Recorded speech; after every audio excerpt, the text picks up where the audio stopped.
So చాలా కాలం తరువాత మహేష్ బాబు గారితో ఒక కంబ్యాక్ ఇచ్చారు అండ్ ఇప్పుడు కళ్యాణ్ రామ్ గారితో యాక్షన్ కంబ్యాక్ ఇస్తున్నారు.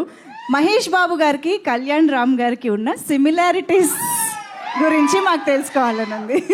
ఇద్దరు హీరోలు, ఇద్దరు మంచి రోళ్ళు, ఇద్దరు మనసున్న వాళ్ళు, మంచి బాలుళ్ళు.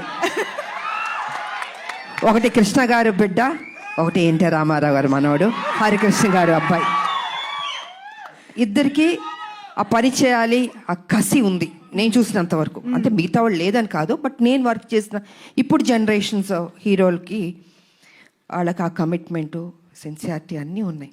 ఎక్కడా తగ్గించడానికి లేదు వాళ్ళని. ప్రతిరోజు ఆ జిమ్ చేసుకుంటూ, బాడీని పర్ఫెక్ట్గా పెట్టుకుంటూ, ఫిట్గా పెట్టుకుంటూ, ఆ ఇంట్రెస్ట్ తీసుకుని సబ్జెక్ట్ ఎన్నుకుంటూ, సరే కొన్ని సినిమాల్లో ఆడింది వాళ్ళ దట్స్ డిఫరెంట్ ప్రీవియస్, బట్ ఇప్పుడు కూడా అదే జాగ్రత్తలు తీసుకుని మన మీద బాధ్యత పెట్టారు ప్రొడ్యూసర్లు, ప్రజలు, అభిమానులు ఎదురు చూస్తారు. So we have to do the best అన్నది వాళ్ళ ఆలోచన. అదే సిన్సియర్గా చేసుకుంటున్నారు. అండ్ ఈ సినిమా కూడా నిజంగా బాగానే చేసాం ఇద్దరం. మా డ్యూటీ మేము చేసాం సిన్సియర్గా.